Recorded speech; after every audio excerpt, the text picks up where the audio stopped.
नमस्कार, सत श्री अकाल, जय श्री राम। तो कैसे हैं आप लोग। मैं सुमित कुमार स्वागत करता हूं आपका इस यूट्यूब चैनल पे। तो आज के इस वीडियो में हम लोग विज्ञान के सबसे महत्वपूर्ण प्रश्नोत्तर कवर करेंगे, यानी कि साइंस से कुछ इंपॉर्टेंट क्वेश्चन कवर करने वाले हैं। तो अगर आप किसी भी कॉम्पिटिटिव एग्जाम का प्रिपरेशन करते हैं तो वीडियो लास्ट तक जरूर देखिएगा। चलिए वीडियो को शुरू करते हैं। जल्दी से लाइक कर दीजिए और चैनल पर नए हैं तो जल्दी से चैनल को सब्सक्राइब कर लीजिए।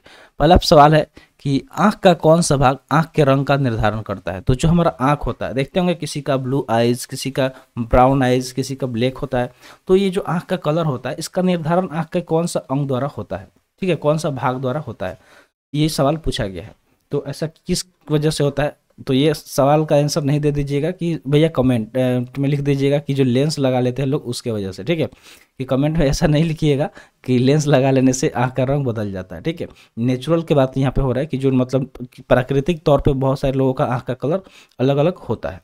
तो अगर हम बात करें इसके करेक्ट आंसर का कि आँख का कौन सा भाग आँख के रंग का निर्धारण करता है, तो सही उत्तर क्या हो जाएगा, आइरिस। जो उसका आइरिस होता है आँख में जो आइरिस होता है, जिसको हम लोग हिंदी में परितारिका भी बोलते हैं, क्या बोलते हैं, परितारिका बोलते हैं। तो यही आँख के रंग का निर्धारण करता है। आपने आधार कार्ड बनवाया होगा, ठीक है, आधार कार्ड बनवाया होगा तो एक तो आपको बायोमेट्रिक देना पड़ा होगा, ठीक है, बायोमेट्रिक देना पड़ा होगा, जिसको हम लोग बोलते हैं फिंगर वाला, ठीक है।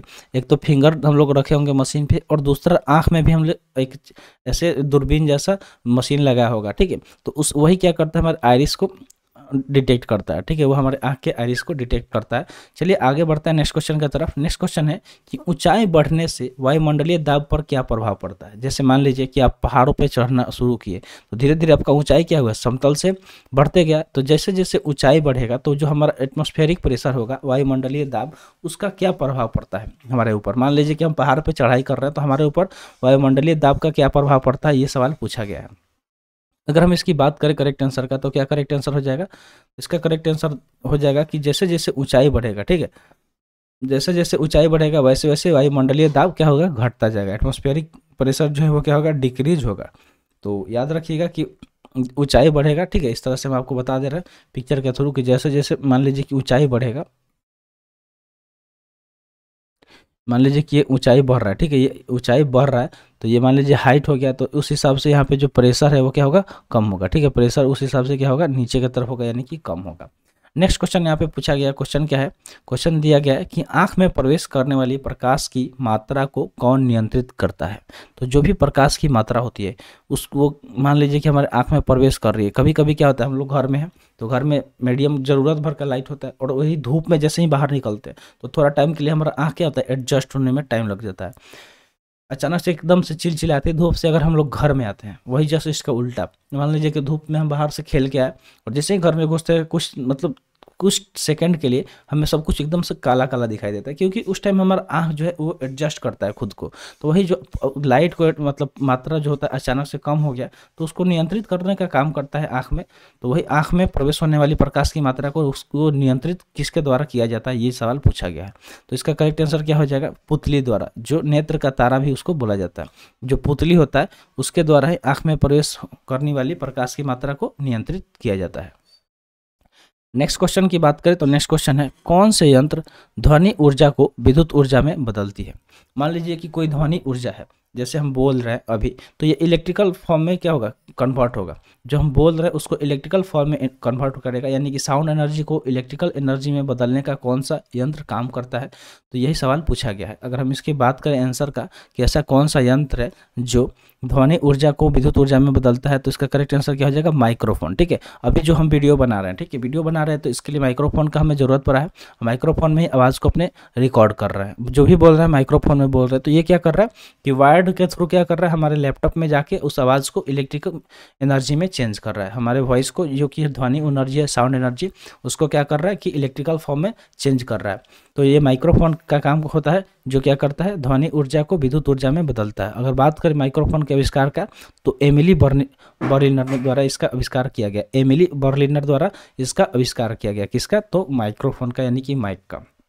जैसे हमारे फ़ोन में भी माइक्रोफोन होता है, ठीक है, सेल फोन में अगर हम बोलते हैं कुछ, जैसे किसी से बात करते हैं तो एक तो उसमें हेल्प करता है स्पीकर और दूसरा होता है माइक्रोफोन। अगर आपका जो उधर से कोई बोल रहा है, ठीक है, आपका जो भी दोस्त है या जिससे भी आप बात कर रहे हैं, मम्मी पापा, तो उधर से अगर वो बोल रहे हैं घर से आपके और आप शहर में हैं, तो जो आपको आवाज़ सुनाई दे रहा है अपने मम्मी पापा का, वो क्या हुआ, स्पीकर के थ्रू सुनाई दे रहा है, लेकिन जो आप यहाँ से बोल रहे हैं तो वो अगर उन लोगों को सुनाई दे रहा है तो वो किस वजह से सुनाई दे रहा है, माइक्रोफोन यानी कि माइक की वजह से सुनाई दे रहा है।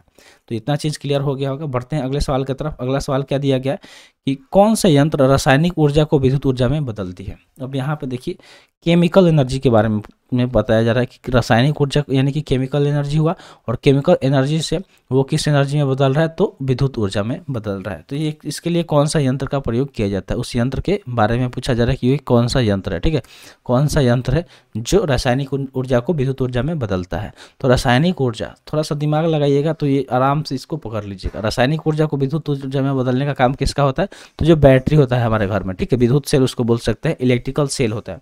तो सेल क्या होता है, जो सिंगल सेल हो गया, जैसे रिमोट वगैरह में हम लोग लगाते हैं एक बैटरी या फिर घड़ी में, तो सिंगल सेल हो गया, और उसी को हम लोग ग्रुप कर देते हैं, ग्रुप ऑफ सेल, तो उसको बैटरी बोला जाता है।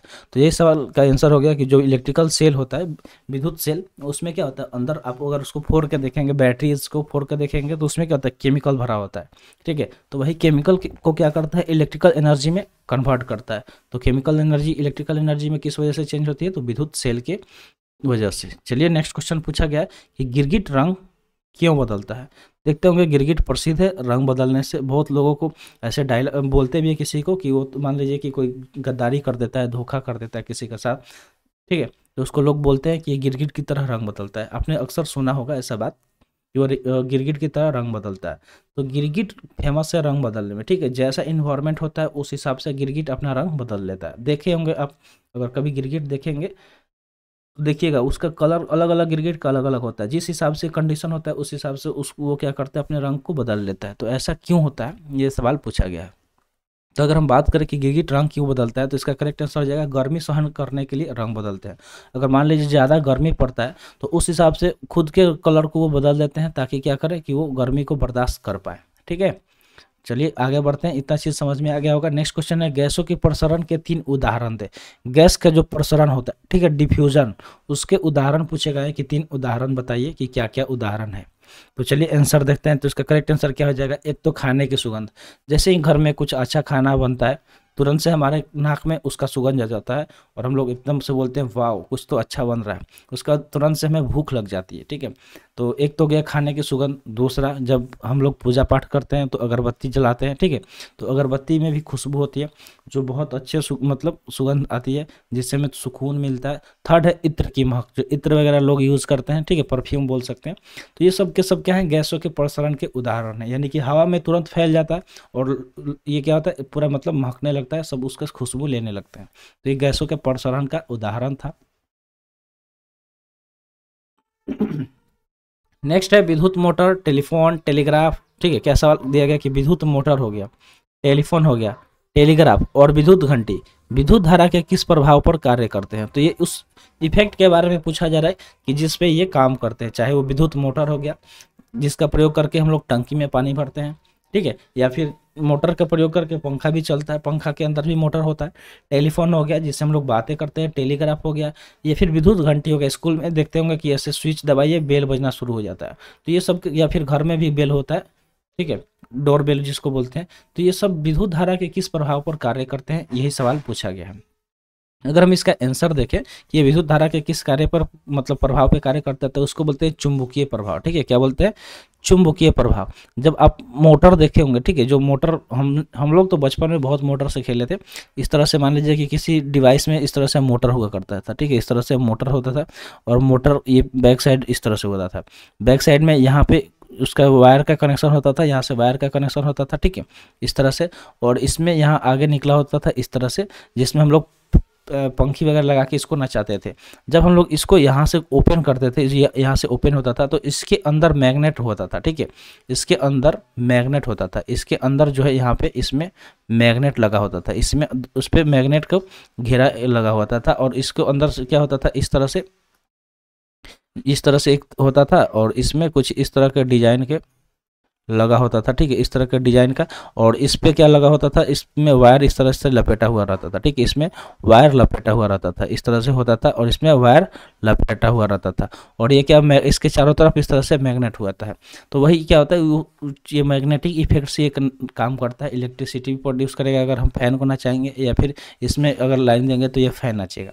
तो ये चुंबकीय प्रभाव पर कार्य करता है। तो यही चीज़ पूछा जा रहा था आपसे। तो उम्मीद करते हैं डायग्राम के थ्रू भी आप समझ गए होंगे। थोड़ा सा इमेजिन करते तो आसानी से समझ जाते अगर आपने मोटर से खेला होगा। नेक्स्ट है तेल की बूंद पानी पर क्यों फैल जाता है। देखते होंगे जब भी पानी के ऊपर थोड़ा सा तेल गिरा के देखिएगा, अचानक से पूरा फैल जाएगा। ठीक है, अचानक से क्या होगा कि पूरा फैल जाएगा।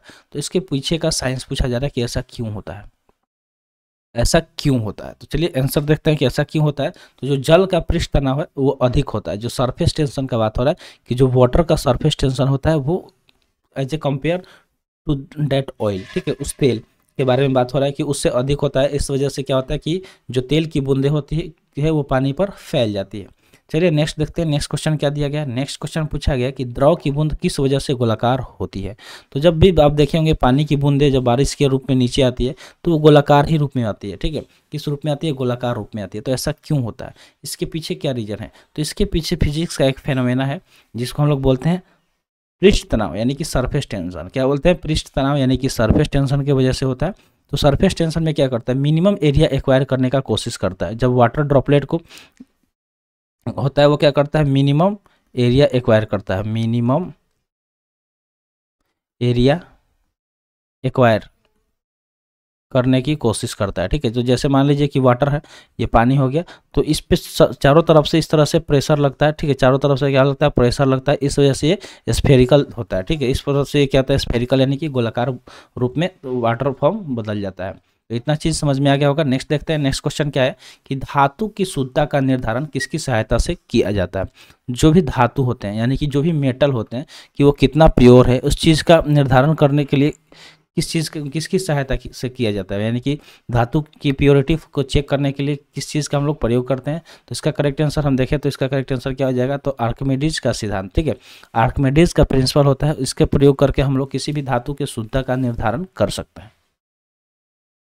तो किसका प्रयोग करके, आर्किमिडीज का जो सिद्धांत है प्रिंसिपल, उसका प्रयोग करके हम लोग धातु के शुद्धता का निर्धारण कर सकते हैं। अगला सवाल है परमाणु विखंडन प्रतिक्रिया के दौरान, जो परमाणु विखंडन होता है, ठीक है, उसके प्रतिक्रिया के दौरान उत्पन्न ऊर्जा का प्रयोग किया जाता है। तो जो उससे ऊर्जा उत्पन्न होती है उसके बारे में पूछा जा रहा है।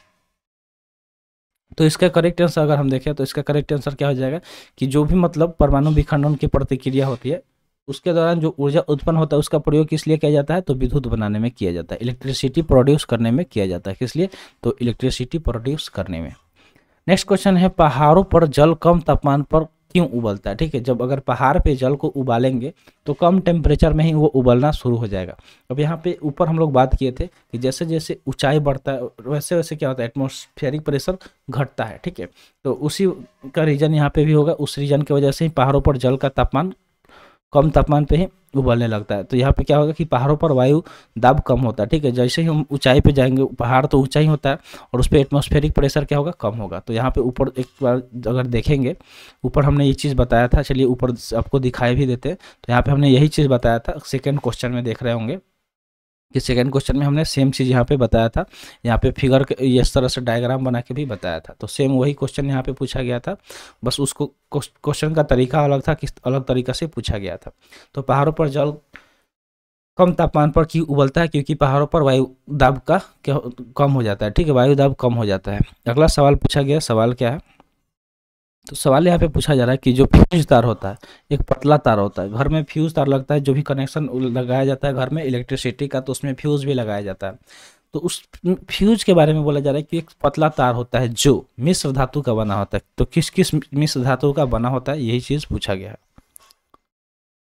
जो डैश मिश्र धातु का बना होता है, ये चीज़ यहाँ पे पूछा गया है। तो अगर हम बात करें कि फ्यूज तार जो एक पतला तार होता है वो किस मिश्र धातु का बना होता है, तो करेक्ट आंसर इसका हम देखें तो करेक्ट आंसर इसका क्या हो जाएगा, तो टीन व शीशा का। ठीक है, टीन व शीशा का। ठीक है, उसमें टीन और शीशा से वो मिलके बना होता है। अगला सवाल है बादल वायुमंडल में क्यों तैरते हैं। ठीक है, जो बादल हैं आपने देखा होगा अक्सर ऊपर आसमान में जैसे ही देखेंगे तो उसमें बादल तैरते हुए आपको दिखाई देते हैं। तो यही पूछा जा रहा है कि बादल वायुमंडल में क्यों तैरते हैं। ठीक है, जो बादल होते हैं वायुमंडल में क्यों तैरते हैं, तो इसके पीछे का रीजन है कि अल्प घनत्व के कारण या निम्न घनत्व के कारण। ठीक है, यानी कि जो इनका डेंसिटी होता है, ठीक है, जो इनका डेंसिटी होता है जिसको हम लोग घनत्व बोलते हैं, वो क्या होता है, कम होता है, जिस वजह से वायुमंडल में ये तैरते हैं। नेक्स्ट क्वेश्चन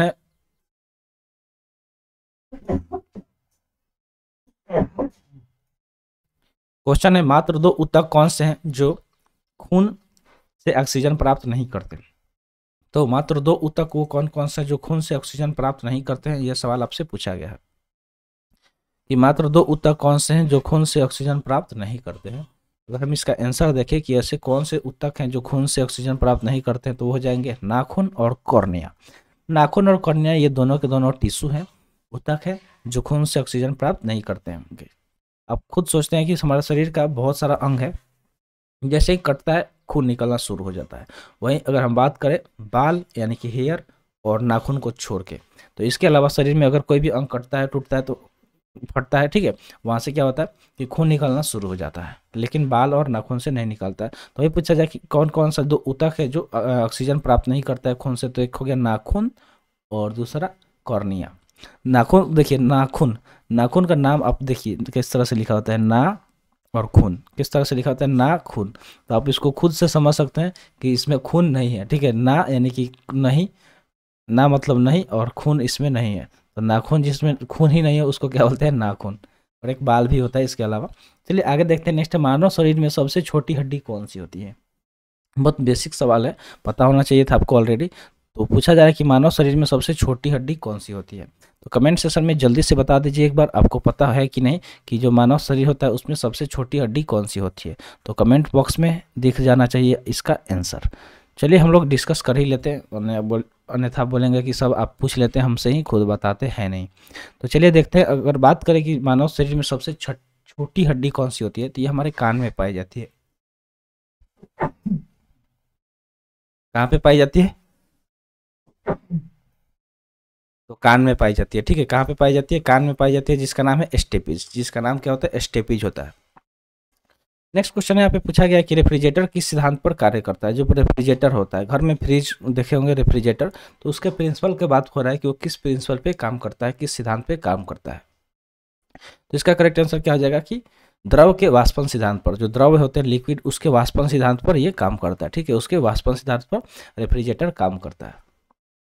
नेक्स्ट क्वेश्चन है, लोलक की काल अवधि किस पर निर्भर करता है। जो लोलक होता है, पेंडुलम, इस तरह से होता है। मान लीजिए कि कोई इस तरह से लगा हुआ है चीज़ और इसमें एक रस्सी इस तरह से लगा दी है, ठीक है, और इसमें कोई चीज़ इस तरह से बांध दिए, तो यही क्या हो गया, लोलक हो गया। इसको बोलते हैं पेंडुलम।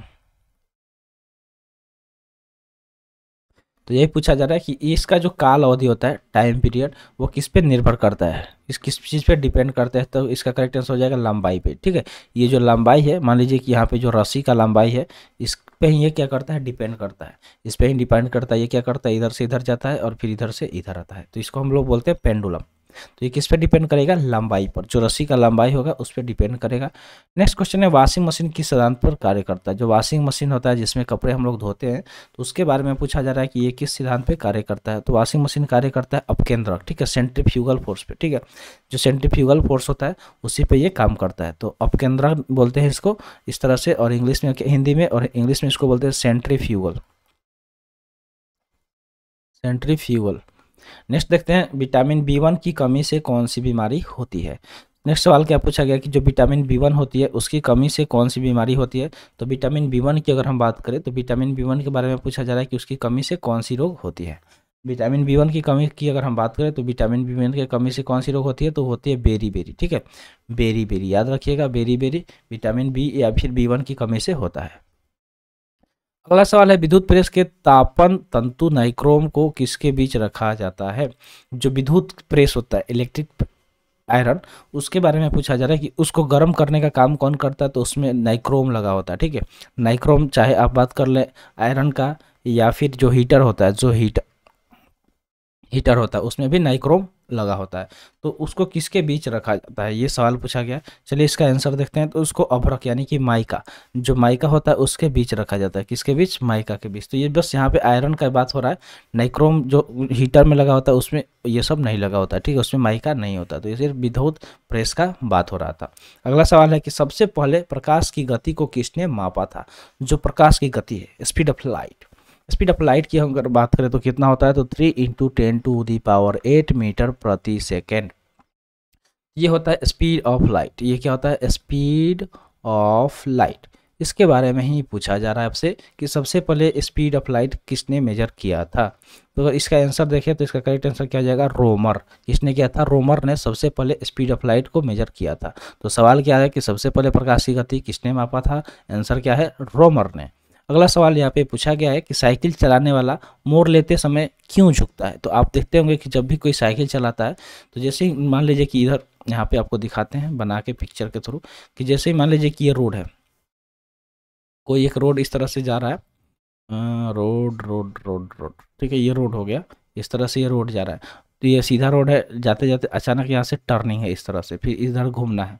तो जब देखते होंगे कि साइकिल वाला इधर से आ रहा है, एकदम सीधा चलाएगा, इस तरह से सीधा होगा, सीधा होगा, यहाँ पे आया, और जैसे यहाँ पे आता है तो साइकिल चलाने वाला इधर की तरफ झुक जाता है, इधर की तरफ झुक जाता है, हल्का सा वेंट होता है, ठीक है, हल्का सा वेंट होता है इधर की तरफ। तो वही पूछा जा रहा है कि साइकिल चलाने वाला मोड़ लेते समय क्यों झुकता है, ये सवाल पूछा गया। तो इसका करेक्ट आंसर क्या होगा, करेक्ट आंसर इसका ये होगा कि वह झुकता है ताकि गुरुत्व केंद्र आधार के अंदर बना रहे ताकि गिरने से बचे। तो जो गुरुत्व केंद्र है, सेंटर फोर्स, वो क्या हो, अंदर की तरफ बना रहे, केंद्र की तरफ, सेंटर की तरफ बना रहे, जिस वजह से वो गिरने से बच सकता है। तो इसलिए ऐसा किया जाता है। रोड भी जो होता है, सड़क जब देखते होंगे, हाईवे को आप देखिएगा ना, तो जब हाईवे जो बनाया जाता है तो जहाँ पे इस तरह से मान लीजिए कि टर्निंग होगा तो यहाँ पे इस तरह बनाया जाता है कि इधर थोड़ा सा ऊंचा होगा, ठीक है। जैसे मान लीजिए कि ये रोड है, अगर ये सीधा रोड जा रहा है, ठीक है, ये सीधा रोड जा रहा है, और जहाँ पे थोड़ा सा टर्निंग होगा इस तरह से टर्निंग होगा हल्का सा, तो यहाँ पे जहाँ टर्निंग होगा ना, वहाँ पे रोड को भी इस तरह से बनाया जाता है कि ये इस तरह से ढलान होता है, रोड में इस तरह से ढलान होता है, ये सीधा हो गया और इस तरह से इसमें ढलान होता है, इधर ऊंचा हो जाएगा, ठीक है, इधर ऊंचा हो जाएगा और इधर डाउन हो जाएगा थोड़ा सा, ताकि क्या हो कि सेंट्रीपिटल फोर्स वहाँ पे अच्छे से काम करे। अगला सवाल है हाइड्रोजन को के कितने आइसोटोप्स होते हैं। हाइड्रोजन के आइसोटोप्स के बारे में पूछा गया कि जो हाइड्रोजन होता है उसके कितने आइसोटोप्स होते हैं। तो आइसोटोप्स की अगर हम बात करें तो हाइड्रोजन के कितने आइसोटोप्स होते हैं, तो इसके हाइड्रोजन के 3 होते हैं आइसोटोप्स। कौन कौन से, प्रोटियम, ड्यूटेरियम और ट्रिटियम। तो हाइड्रोजन के कितने आइसोटोप्स हो गए, 3। कौन कौन से, प्रोटियम, ड्यूटेरियम और ट्रिटियम। तो ये तीनों के तीनों हाइड्रोजन के आइसोटोप्स हो गए। उम्मीद करते हैं जो भी चीज़ें यहाँ पे बताई गई होंगी आपको समझ में आ गया होगा। तो आज के लिए इतना ही, आज का सेशन यहीं पे समाप्त हुआ। सेशन कैसा लगा कमेंट सेशन में ज़रूर बताइएगा। तो मिलते हैं फिर अगले वीडियो में। Thanks for watching. जय हिंद।